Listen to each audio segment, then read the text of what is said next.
ভারতে সাধারণত দুই স্তরের নির্বাচন হয়ে থাকে। একটি হল লোকসভা বা জাতীয় নির্বাচন এবং অন্যটি হল বিধানসভা বা রাজ্য নির্বাচন। ২০২৬ সালে পশ্চিমবঙ্গের বিধানসভা নির্বাচনে মমতা বন্দ্যোপাধ্যায়ের নেতৃত্বাধীন তৃণমূল কংগ্রেস বা টিএমসির ১৫ বছরের শাসনের অবসান ঘটেছে। এবার ভারতীয় জনতা পার্টি বা বিজেপি পশ্চিমবঙ্গে ঐতিহাসিক বিজয় অর্জন করেছে। বাংলায় পরিবর্তন হয়ে গেছে। পশ্চিমবঙ্গ রাজ্যে ২৯৪ আসনের মধ্যে বিজেপি ২০৬ থেকে ৭টি আসন পেয়েছে। অন্যদিকে টিএমসির আসন সংখ্যা মাত্র ৮০ থেকে ৮১টি। বিজেপি স্পষ্ট সংখ্যাংখ্যা গরিষ্ঠতা পেয়ে প্রথমবারের মতো পশ্চিমবঙ্গে সরকার গঠন করতে যাচ্ছে। এমনকি মুখ্যমন্ত্রী মমতা ব্যানার্জি নিজের ভবানীপুর আসনেও বিজেপির শুভেন্দু অধিকারীর কাছে প্রায় ১৫,০০০ ভোটে পরাজিত হয়েছেন।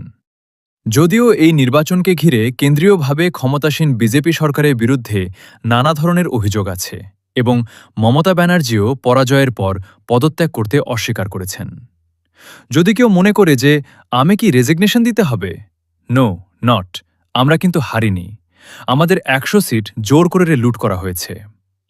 তিনি নির্বাচনের ফলাফলকে ষড়যন্ত্র বলে আখ্যা দিয়েছেন। মমতার দাবি, নির্বাচন কমিশন এবং কেন্দ্রীয় সরকারের সহায়তায় বিজেপি ভোট লুট করেছে এবং ১০০টির বেশি আসন জোর করে কেড়ে নিয়েছে। ২০১১ সালে বামফ্রন্টে ৩৪ বছরের শাসনের অবসান ঘটিয়ে মমতা ক্ষমতা এসেছিল। এবারে নির্বাচনে মমতা ব্যানার্জির ১৫ বছরের নিরঙ্কুশ ক্ষমতার পতন ঘটল।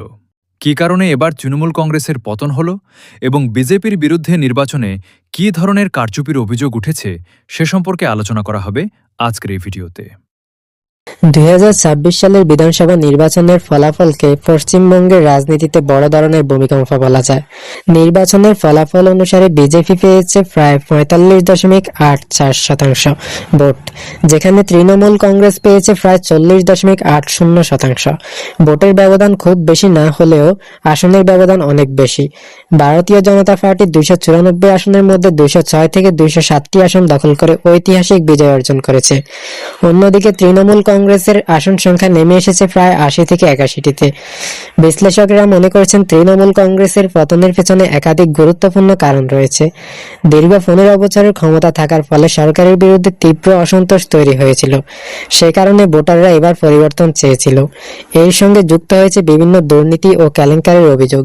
এসএসসি, শিক্ষক নিয়োগ কেলেঙ্কারি, সারদাকাণ্ড, কাটমানি এবং সিন্ডিকেট রাজের মতো বিষয়গুলো সাধারণ মানুষের মনে গভীর ক্ষোভ তৈরি করেছিল।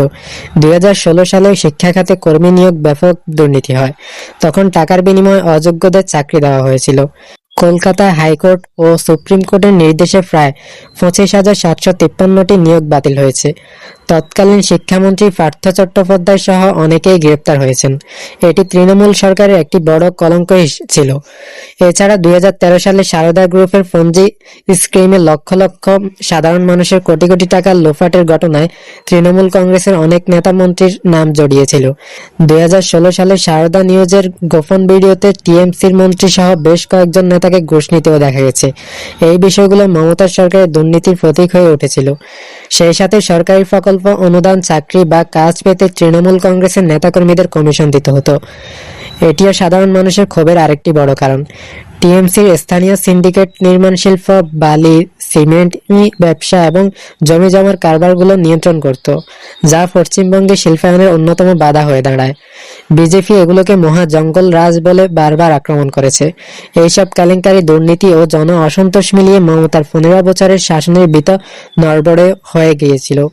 মমতার পতনের পেছনে আরজি কর মেডিকেল কলেজের ঘটনাও অন্যতম একটি বড় কারণ। ২০২৪ সালে একজন শিক্ষানবিশ ডাক্তারকে ধর্ষণের পর হত্যা করা হয়েছিল।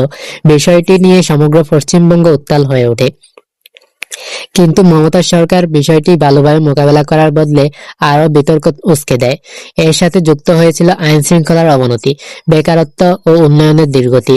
এছাড়া সংখ্যালঘু ভোটারদের বিভাজন, দলের অভ্যন্তরীণ কোন্দল এবং স্থানীয় স্তরে সন্ত্রাস ও দাদাগিরির অভিযোগও তৃণমূলের ভরাডুবির ভূমিকা রেখেছে। বিজেপি তৃণমূল সরকারের বিরুদ্ধে এইসব ক্ষোভকে সুন্দরভাবে কাজে লাগিয়ে ভালো ফলাফল করেছে। নিয়ম অনুযায়ী নির্বাচনের পর মুখ্যমন্ত্রী রাজ্যপালের কাছে গিয়ে পদত্যাগপত্র জমা দেন। এরপর নতুন সরকার আসার আগ পর্যন্ত তিনি কেয়ারটেকার হিসেবে দায়িত্ব পালন করেন। কিন্তু নির্বাচনের কারচুপির অভিযোগ এনে মমতা পদত্যাগ করতে অস্বীকার করেছেন। তিনি দাবি করেছেন এটি জনরায় নয়, বরং ষড়যন্ত্রের ফল। মমতা ব্যানার্জি ছাড়াও অন্যান্য বিরোধী দলগুলো কেন্দ্রীয় বিজেপি সরকার ও নির্বাচন কমিশনের বিরুদ্ধে বেশ কয়েকটি গুরুতর অভিযোগ তুলেছে। নির্বাচনের আগে বিশেষ তীব্র সংশোধন প্রক্রিয়া প্রায় 90 লক্ষেরও বেশি ভোটারের নাম কাটা হয়েছে। তৃণমূলের দাবি এতে সংখ্যালঘু মুসলিম ভোটার ও তৃণমূল ঘেঁষা ভোটারদের নাম বাদ দেওয়া হয়েছে। মমতা এবং তার দল বলছে নির্বাচন কমিশন বিজেপির হয়ে কাজ করছে।